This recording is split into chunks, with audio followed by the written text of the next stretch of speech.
ҳамасоластанаи 26 феврал мутобиқи қарори мушовараи вазорати маориф ва илми ҷумҳурии тоҷикистон рӯзи таъсисёбии созмони ахтирони муассисаҳои таълимии ҷумҳурии тоҷикистон қайд карда мешавад. Ба ин муносибат субҳи имрӯз бахшида ба 20-солагии таъсисёбии созмони ахтирони муассисаҳои таълимии ҷумҳурии тоҷикистон бо иштироки хонандагони муассисаҳои таҳсилоти миёнии умумӣ шаҳру навоҳии вилоят дар назди муҷассамаи Исмоили Сомонии шаҳри Хуҷанд роҳпаймоӣ доир гардид. Нахуст дар оғози чорабини муовини раиси вилояти Суғд Зайнура Азимӣ баромад намуда номаи табрикотии раиси вилояти Суғд Раҷаббой Аҳмадзодаро ба самъи ҳозирин расонид.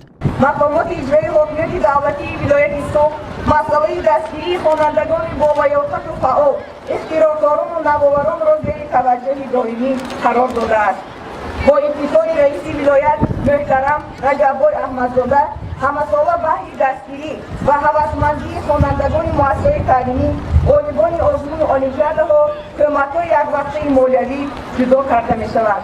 баҳри дастгирии ихтироокорони ҷавон, озмуни ихтироокорон ва навоварони ҷавони вилоят баргузор гардида, бо ин восита беҳтаринҳо бо мукофотҳои пулӣ сарфароз гардонида мешаванд. ба муносибати қабул гардиданатон ба сирри созмони хонандагон ва 20-солагии таъсисёбии созмони хонандагони муассисаҳои таҳсили умумии ҷумҳурӣ муборакбод гуфта, бароятон умри дароз, саодати рӯзгор ва дар хонишатон дастовардҳои беназир орзу менамоем.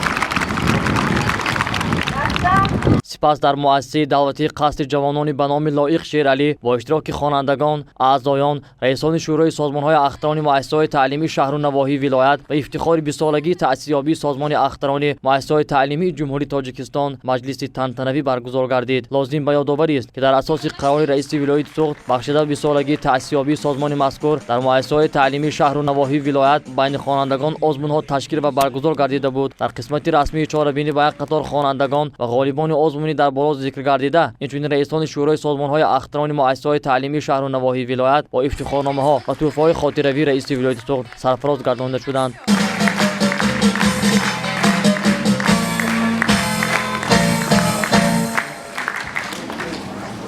мавриди тазаккур аст, ки ташкилоти мазкур бо қарори мушовараи вазорати маориф ва илми ҷумҳурии тоҷикистон таҳти рақами 215 аз 26 феврали соли 1999 дар ҳамаи намуди муассисаҳои таълимии ҷумҳурӣ таъсис ёфта ташкили кор, идора ва назорати фаъолияти рӯзмарраи он ба зиммаи муассисаҳои таҳсилоти иловагӣ гузошта шудааст. ҳоло созмон дорои рамз, байрақ, суруд ва нишони сарисинагии аъзогӣ буда иттиҳодияи бароманди мактаббачагони шаҳру навоҳӣ вилоят гардидааст. тӯли фаъолияти 20-солаи хеш созмони талабагон дар вилояти Суғд тавонист ки ба ташкилоти ягонаи муттаҳидкунандаи кӯдакону наврасон табдил ёбад.